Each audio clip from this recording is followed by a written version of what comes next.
I was sitting in my construction company office, unwrapping a turkey sandwich from the local deli, when my phone buzzed with a text that shattered my world. The message was from my sister Emma, and it read, "Don't come to Mom's retirement party. She doesn't want you there," and Dad liked the message. My fingers moved before my brain could process the full impact. I typed back, "Cool, I'll stop paying for the venue," and hit send. Then reality crashed over me like a sledgehammer. For 2 years, I had been secretly funding Mom's dream retirement celebration at the prestigious Riverside Country Club, spending my entire life savings of $18,000 because my parents struggled financially after Dad's business collapsed. My hands wouldn't stop shaking as I sat in my Ford pickup truck outside the construction site, staring at Emma's message until the words blurred together. The autumn afternoon felt suddenly cold through the windshield, and I could hear the distant sound of my crew operating the excavator on the residential foundation we were pouring. But everything seemed muffled, like I was underwater drowning in disbelief. 3 years ago, everything changed when Dad suffered his minor heart attack. I was 29 then, working as a structural engineer for a firm in downtown Springfield, finally building the career I had studied so hard to achieve. But when Dad clutched his chest that Tuesday morning while reviewing blueprints for the Henderson renovation, I knew my life was about to take a completely different direction. The family construction business that Dad had built over 25 years was hemorrhaging money. Medical bills were piling up faster than snow in a January blizzard. Mom was teaching 5th grade at Oakwood Elementary, but her salary barely covered their mortgage payments. Someone had to step in, and Emma was 3 states away in Portland, pursuing her art degree and talking about becoming a freelance graphic designer. So I made the choice that felt right at the time. I left my engineering job, took over Johnson Construction, and spent the next 3 years learning every aspect of running a small business while keeping my parents afloat financially. I underpaid myself consistently, sometimes skipping my own salary entirely when cash flow got tight. I learned to negotiate with suppliers, manage subcontractors, and handle customer relationships, all while making sure Dad's medical follow-ups were covered and Mom never had to worry about putting groceries on the table. Emma visited twice a year, usually during Christmas and summer break. She would arrive with stories about gallery openings and art shows, complaining about how difficult it was to make it as an artist in the Pacific Northwest. I listened supportively, never mentioning that I was working 70-hour weeks just to keep the family business from bankruptcy. 8 months ago, Mom mentioned wanting something special for her retirement celebration. She had given 30 years to Oakwood Elementary, watching thousands of kids grow up, and she deserved recognition for her dedication. But I knew there was no money in the family budget for the kind of party she dreamed about. That's when I contacted Riverside Country Club. Mrs. Patterson, the event coordinator, was incredibly helpful as I explained what I wanted to create. Mom had always talked about the elegant reception she saw in movies, with crisp white linens, fresh flowers on every table, and enough space for all her teaching colleagues and family friends to gather comfortably. I put down the initial deposit of $5,000, then arranged a payment plan that would let me cover everything over 18 months. Prime rib dinner for 200 guests, a live jazz trio, professional photography, and even surprise video messages from former students I tracked down through social media. I told my parents that the school district was funding everything as a surprise honor for distinguished retirees. The lie felt necessary at the time. Dad's pride had already taken enough hits from needing help with medical expenses. Mom deserved to feel celebrated without worrying about cost. And honestly, seeing their faces light up when they talked about the upcoming party made every sacrificed weekend and delayed personal goal worth it. Now, as I sat in my truck processing Emma's rejection, I realized my family expected this elaborate celebration to happen, while simultaneously banning me from attending. Mrs. Patterson would be expecting the final balance of $12,000 in just 4 days. 200 guests had confirmed their attendance. The jazz trio had been booked for months. I grabbed my phone and started scrolling through Emma's recent social media posts looking for clues about what had triggered this sudden hostility. Her Instagram account showed pictures from her latest art show in Portland, but the comments underneath made my stomach drop. Uncle Frank had written, "Alan really messed up this time." Cousin Sarah added, "Linda deserves better after everything she's done for that boy." Aunt Janet's comment was the most confusing. "Some people never learn to be grateful for family support." I had no idea what they were referring to. I hadn't spoken to most of these relatives in months, and our last conversations had been perfectly normal. Whatever story Emma was spreading about me, it was convincing enough that our entire extended family believed I had committed some terrible betrayal against our parents. The pieces weren't adding up, but one thing was crystal clear. Emma had painted me as the villain in some narrative I didn't even understand. And now I was facing the possibility of losing my family while they celebrated with money I had worked myself into exhaustion to provide. I drove straight to my parents' modest ranch house on Maple Street, my mind racing through possible explanations for Emma's accusations. The familiar sight of Dad's workshop in the garage and Mom's carefully tended flower beds should have been comforting, but today they felt like landmarks in hostile territory. Mom was kneeling beside her rose bushes, deadheading the last blooms before winter set in completely. She looked up when she heard my truck door slam, and I immediately noticed the change in her expression. The warm smile I had received my entire life was replaced by something cold and disappointed that I had never seen directed at me before. "Alan," she said, standing slowly and brushing dirt off her gardening gloves. "I wasn't expecting to see you today." Her tone was formal, distant, like she was talking to a stranger rather than the son who had spent 3 years sacrificing his own career to keep their family stable. I felt my throat tighten, but I forced myself to speak calmly. "Mom, I got a strange message from Emma about the retirement party. She said you don't want me there. I think there's been some kind of misunderstanding." Linda's jaw tightened, and she pulled off her gardening gloves with sharp, angry movements. "There's no misunderstanding, Alan. Emma told us everything about what you've been doing with the business money. How could you put us in this position?" The words hit me like a physical blow. "What are you talking about? What did Emma tell you?" "Don't pretend you don't know." Mom's voice was getting louder, attracting Dad's attention from inside the house. "The gambling, the missing cash payments, hiding debt from us, while we trusted you completely. We thought you were helping us, but you've been stealing money that should have gone toward our medical bills and retirement." I stood there speechless, trying to process accusations that made absolutely no sense. I had never gambled beyond buying an occasional lottery ticket at the gas station. Every cash payment from clients went directly into the business account, with meticulous records that my accountant Brian Thompson reviewed quarterly. I had been hiding debt, but only my own personal credit card balances that I had run up covering family expenses when the business cash flow got tight. "Mom, none of that is true. I have all the financial records. I can show you exactly where every penny has gone for the past 3 years. The front door opened, and Dad emerged looking older and more tired than I remembered. The disappointment in his eyes was even more crushing than Mom's anger. "Alan, your mother and I have been discussing this situation for weeks," he said quietly. "Emma showed us the bank statements, the emails you've been sending to those casino websites, the cash withdrawals that don't match your business deposits. We've seen the evidence." My mind reeled. "What bank statements? What emails, Dad? I've never contacted any casino websites. I don't even know what you're talking about." "Emma warned us you would deny everything when we confronted you," Mom interjected. "She said people with gambling problems always lie to their families and make excuses when they get caught." I felt like I was trapped in some alternate reality where everything I knew about my life had been turned upside down.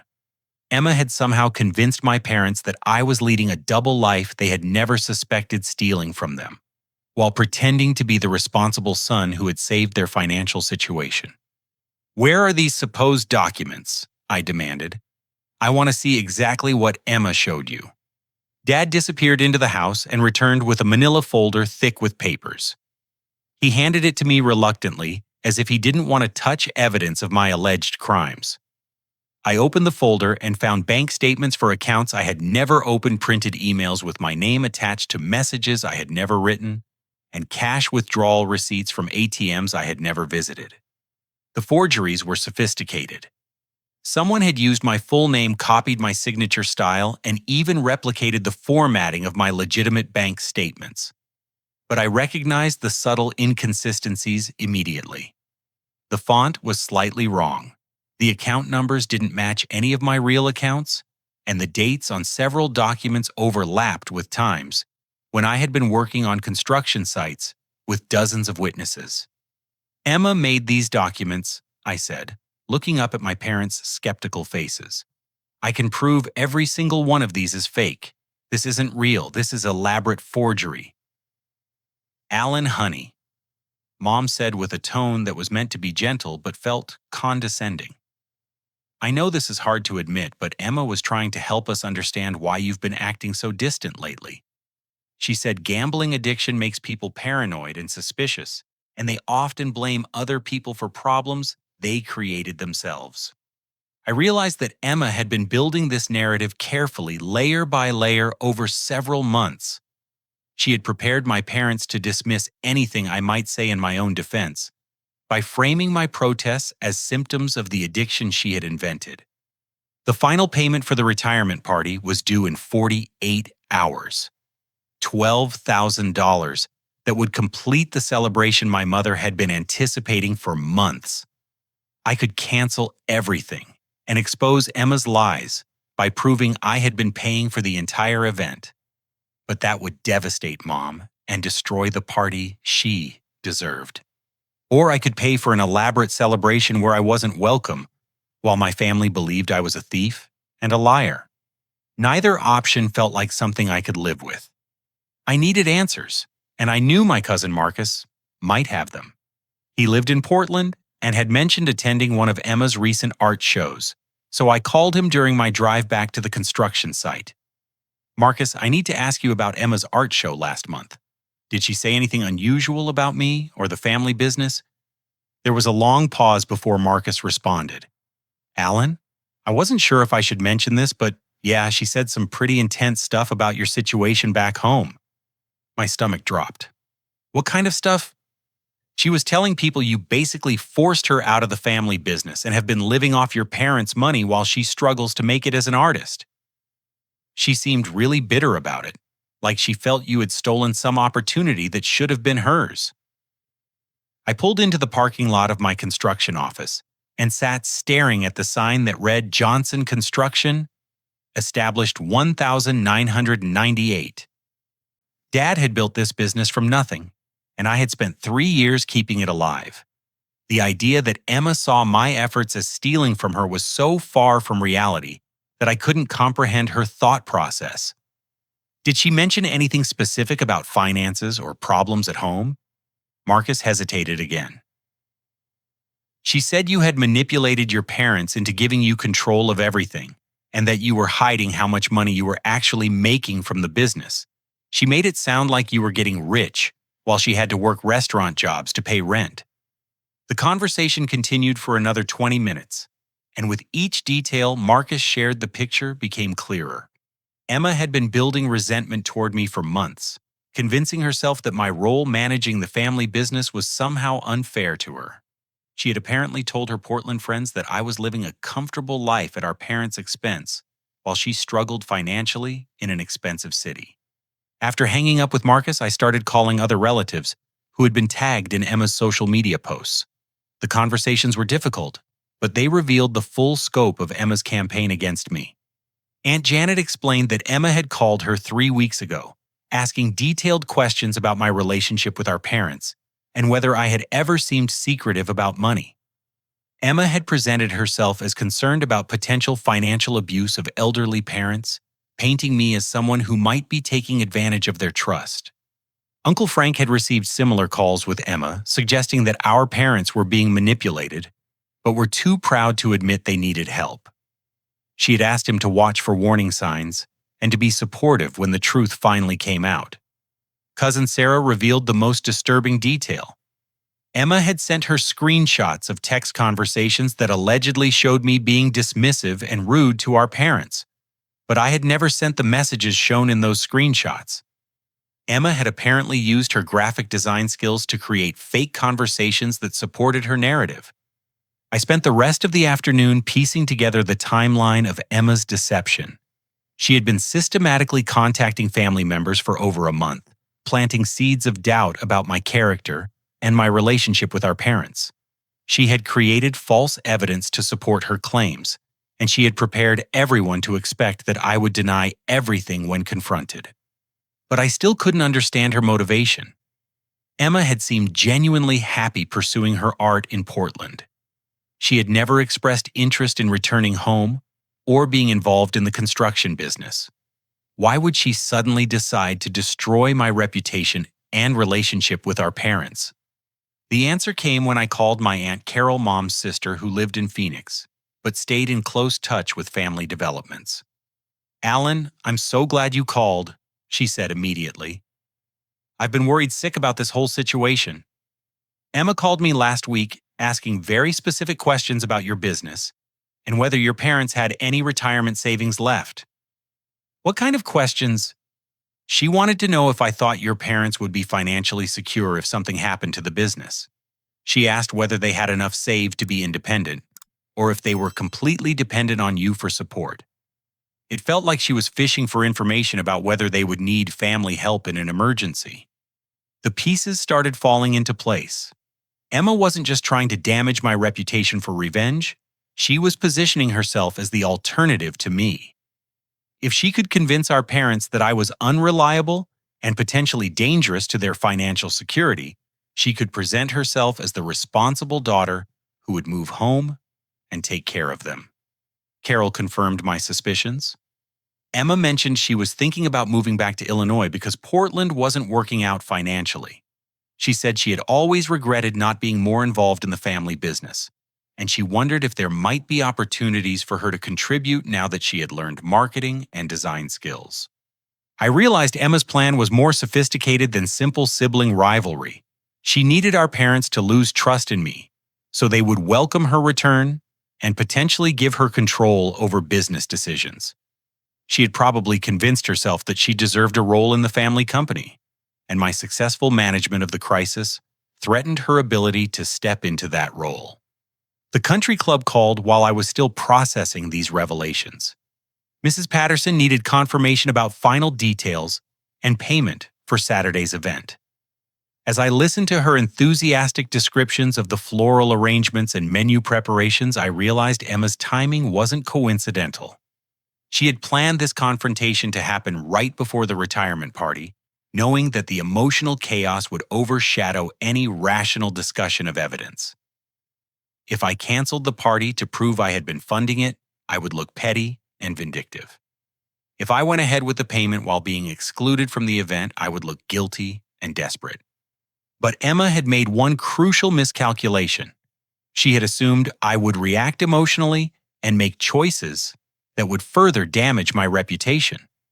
She didn't expect me to methodically investigate her claims and uncover the systematic nature of her deception. I had 4 days to decide how to respond, and for the first time since receiving her message, I felt like I might have some control over the outcome.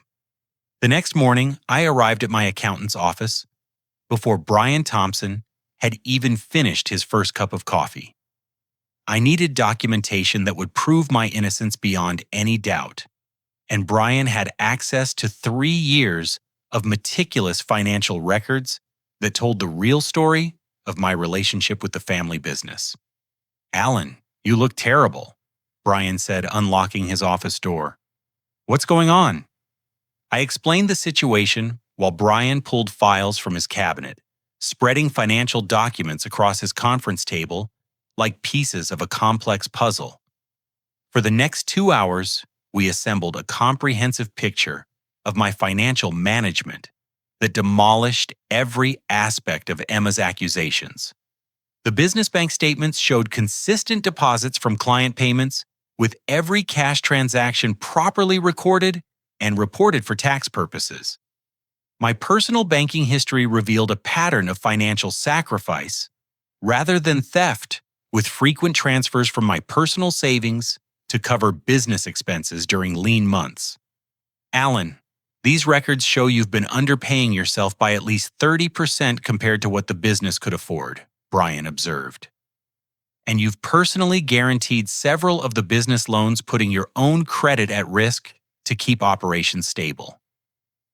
He printed certified copies of every relevant document, then called the bank to request an official letter confirming the authenticity of my account history. The letter would include specific details about my banking patterns that would be impossible to forge, including the unique internal reference numbers that Emma couldn't have known about. My next stop was the Illinois Gaming Control Board office in Springfield. If Emma's accusations about gambling were going to be taken seriously, I needed official documentation proving I had no history of problem gambling or suspicious casino activity. The records clerk was initially confused by my request. "Sir, we don't typically provide proof of no gambling activity unless there's a legal proceeding involved." I explained my family situation, and she agreed to search their databases for any record of my name or social security number being associated with gambling establishments or self-exclusion programs. After 20 minutes, she provided me with an official letter confirming that I had no record of gambling-related financial transactions or regulatory concerns. The drive to Emma's former workplace in Portland took me 4 hours, but I needed to understand her recent financial situation and state of mind. The restaurant manager, Jake Morrison, was initially reluctant to discuss a former employee, but he opened up when I explained that Emma was having family problems that might require intervention. Emma was a good worker when she was focused, but she had been struggling with money problems for months before she quit, Jake revealed. She was picking up extra shifts constantly, and she mentioned owing significant money on credit cards. She talked a lot about feeling like her family back home didn't appreciate her sacrifices. Jake's description painted a picture of someone under financial pressure who had convinced herself that her struggles were unfair compared to my situation. Emma had apparently told coworkers that her brother was living comfortably while managing the family business, while she worked multiple jobs just to pay rent. She mentioned wanting to move back to Illinois several times, Jake continued. She said she thought she could contribute more to the family business than people realized, especially with her design and marketing background. She seemed to think her brother was wasting opportunities that she could handle better. I spent the evening in a Portland hotel room analyzing the digital evidence of Emma's deception. The timestamps on the forged documents revealed a pattern that confirmed my suspicions. She had been creating false evidence systematically over 6 weeks, using professional quality graphic design software to replicate bank statements and email headers. The metadata hidden in the image files showed they had been created on Emma's laptop using Adobe Creative Suite. She had even made small intentional errors to make the forgeries look more authentic, like slightly blurry text that might result from scanning physical documents. But Emma had made crucial mistakes that would expose her deception to anyone who knew what to look for. The account numbers on her fake bank statements included digit sequences that my bank had never used. The email headers contained formatting inconsistencies that would be obvious to anyone familiar with genuine correspondence from gambling websites. Most damning of all, several of the alleged gambling transactions were dated during times when I had been working on construction sites with dozens of witnesses. My construction crew could verify that I had been pouring concrete foundations during hours when Emma's evidence claimed I was placing bets at casinos 200 miles away. I called my family attorney, Jennifer Walsh, to discuss the legal implications of Emma's document forgery. Jennifer confirmed that creating false financial documents could constitute fraud, but she advised caution about pursuing criminal charges. This kind of family conflict rarely has good outcomes when it goes through the legal system, Jennifer warned. Even if we could prove Emma committed fraud, the damage to your family relationships might be permanent. You need to think about whether you want to win this battle by destroying your family. Jennifer suggested a strategic approach that would expose Emma's deception while leaving room for family healing. We could present the evidence in a way that focused on clearing my name rather than punishing Emma, potentially allowing her to save face while admitting her mistakes. The country club payment deadline was now 36 hours away, and I still faced the same impossible choice. But as I reviewed all the evidence I had gathered, I realized Emma had made one final miscalculation. She had planned to attend the retirement party herself, probably intending to position herself as the loyal daughter who had protected our parents from my alleged financial crimes. She expected to be celebrated for exposing the truth, setting herself up as the new family hero while I was cast out in disgrace. But if I could expose her deception at the party itself in front of the entire family and all of Mom's colleagues, Emma's plan would backfire spectacularly. The same public forum she intended to use for my humiliation could become the stage for revealing her elaborate fraud. The risk was enormous. If my evidence wasn't convincing enough, or if Emma had prepared additional lies to counter my revelations, I could end up looking even more guilty. But the potential reward was equally significant: complete vindication in front of everyone who mattered while simultaneously saving Mom's dream celebration. I decided to pay for the party and attend uninvited, armed with enough evidence to prove my innocence and expose Emma's systematic deception. It was a gamble, but it felt like the only way to achieve justice while protecting the people I loved. I woke up Friday morning with a plan that felt both terrifying and necessary. The retirement party was tomorrow evening, and I had less than 24 hours to coordinate the most important presentation of my life. I drove to the country club and paid the final balance of $12,000, watching Mrs. Patterson smile falter when I mentioned there might be some family drama at the event. "Mr. Johnson, I hope everything will be all right. Your mother's celebration means so much to everyone who knows her." I assured Mrs. Patterson that the party would go ahead as planned, but I arranged for the photographer and videographer to be especially attentive to candid moments and family interactions. I provided them with specific instructions about capturing conversations during the cocktail hour and dinner, explaining that there might be important family announcements that should be documented carefully. My next call was to Brian Thompson, asking him to attend the party as a family friend. Brian had known my parents for years, through his work with the business, and his presence would seem natural, while providing professional credibility to any financial discussions that arose. Jennifer Walsh agreed to attend as well, though she would remain in the background unless legal questions arose. Having my attorney present would send a subtle message about the seriousness of the situation without appearing overly confrontational. The most important conversation was with Aunt Carol, who had agreed to fly in from Phoenix for Mom's retirement celebration. Carol had always been perceptive about family dynamics, and she had been suspicious of Emma's recent behavior even before I shared my evidence with her. "Carol, I need you to help me expose Emma's lies tomorrow night, but I want to do it in a way that protects Mom's celebration. Can you ask Emma some specific questions during dinner that will force her to contradict herself?"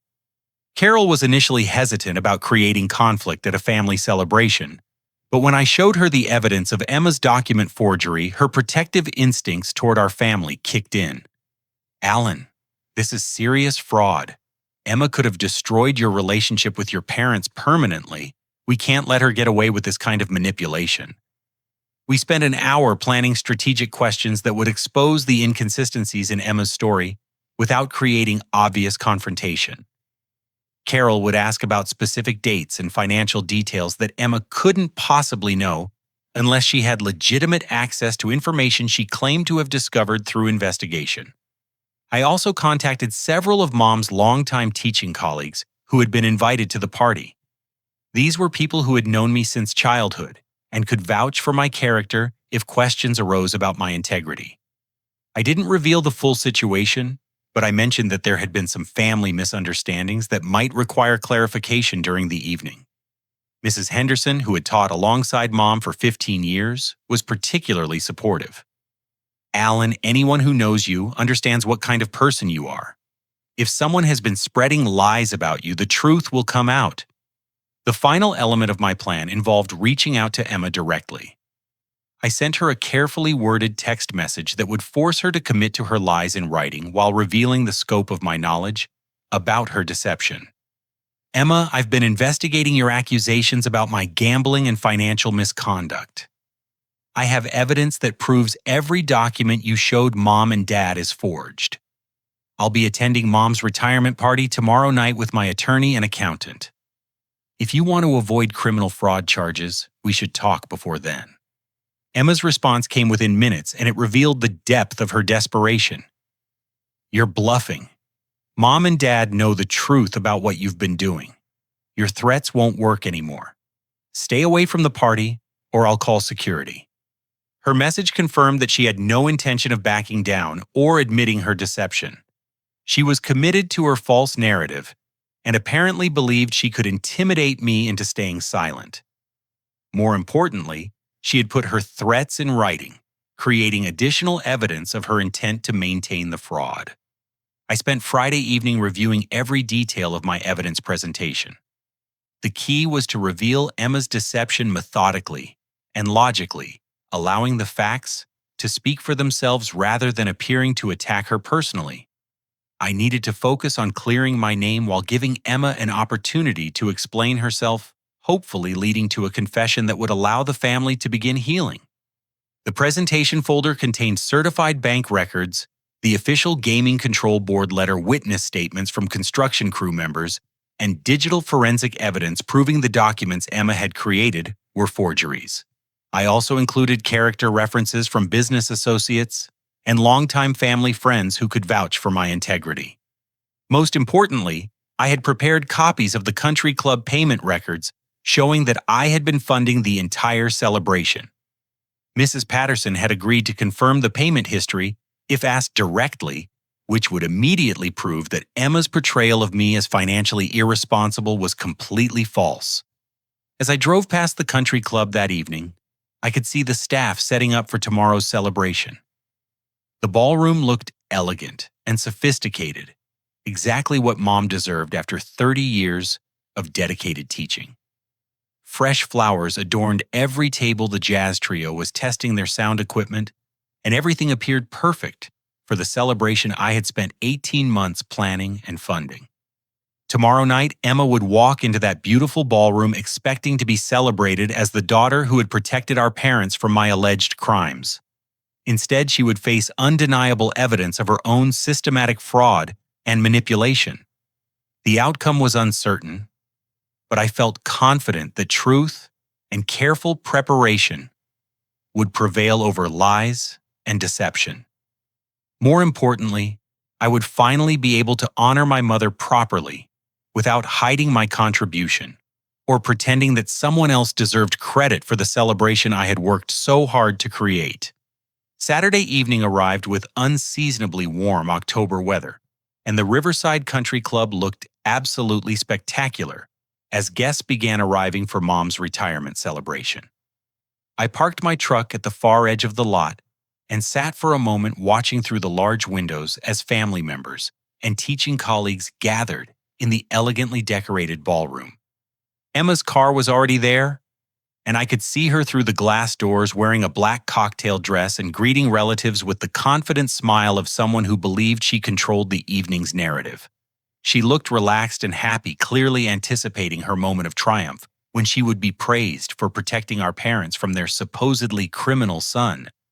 I walked through the main entrance wearing my best suit, the presentation folder tucked discreetly under my arm. The ballroom fell silent as I entered, and I could feel dozens of pairs of eyes tracking my movement across the polished hardwood floor. Mom looked mortified when she saw me, while Dad appeared confused and uncomfortable. Emma's confident expression immediately shifted to panic. She had clearly not expected me to attend, and my presence disrupted whatever script she had prepared for the evening. She started moving toward me, probably intending to create a private confrontation that would allow her to control the narrative.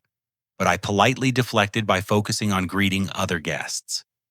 "Mrs. Henderson, thank you so much for coming to celebrate Mom's career," I said warmly, shaking hands with several of Mom's teaching colleagues.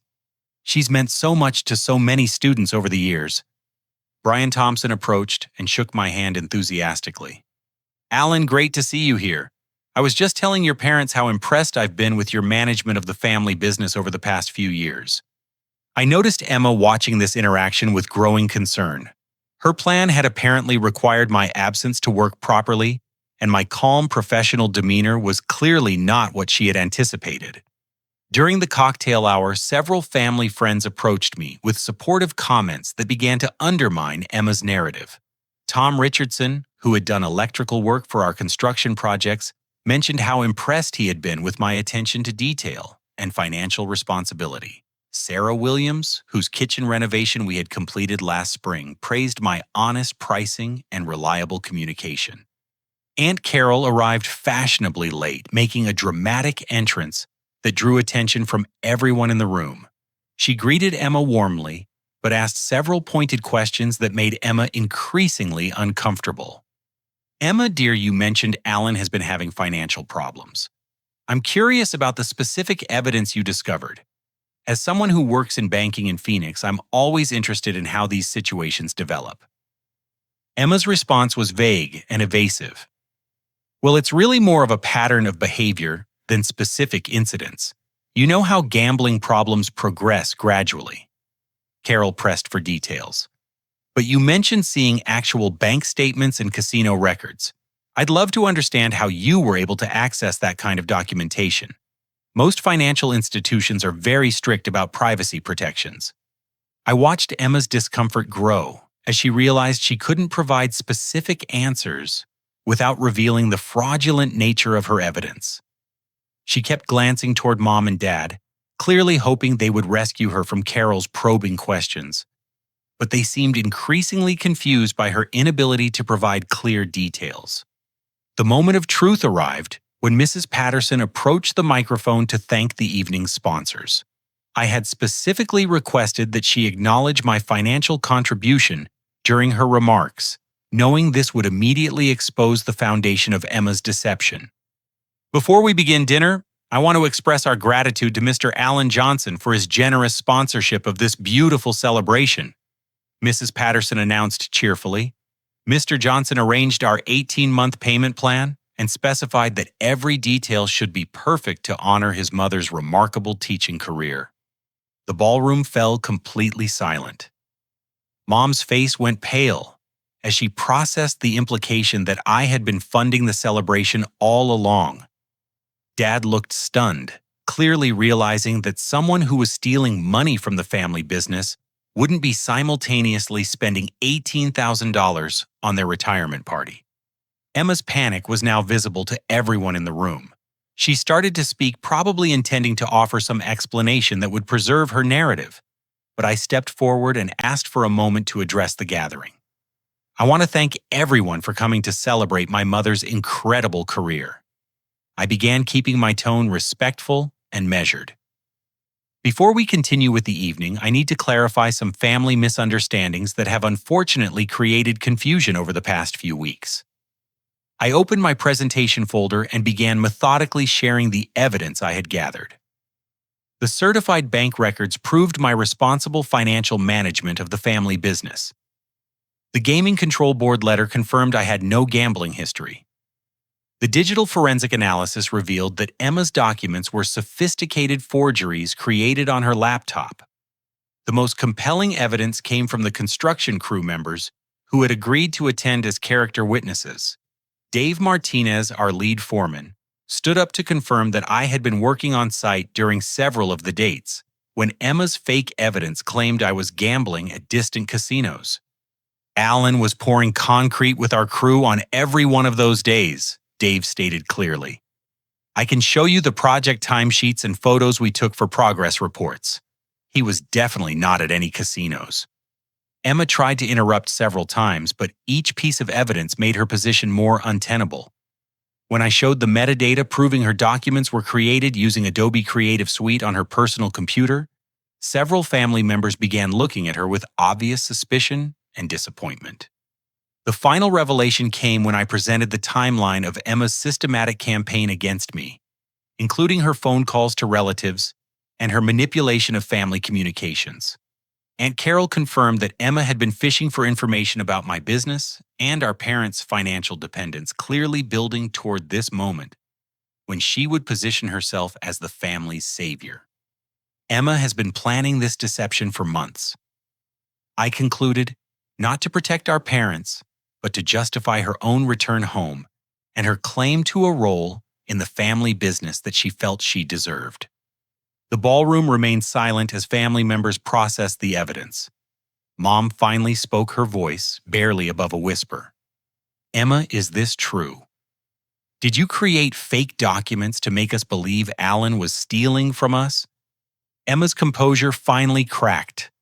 Her face crumpled, and tears began flowing as the weight of her exposure became undeniable. The confident woman who had entered the ballroom expecting celebration was replaced by someone who realized her elaborate deception had failed completely. The silence in the ballroom stretched for what felt like eternity before Emma's shoulders began to shake with sobs. She looked around the room at faces that had shifted from confusion to understanding to disappointment, and I could see her realizing that her carefully constructed lies had collapsed entirely. I didn't mean for it to go this far, she whispered, her voice breaking. I was so angry and scared, and I felt like everyone had forgotten about me while Alan got all the credit for saving the family. Mom stood up slowly, her face showing a mixture of relief and heartbreak as she processed what had really been happening. Emma, how could you lie to us like this?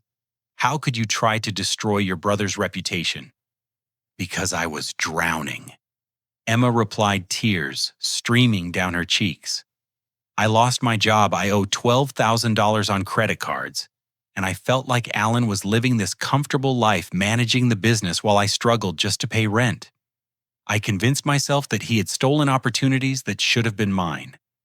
Dad's voice was quiet, but firm when he finally spoke. Emma, Alan didn't steal anything from you. He sacrificed his engineering career to save our family when I got sick.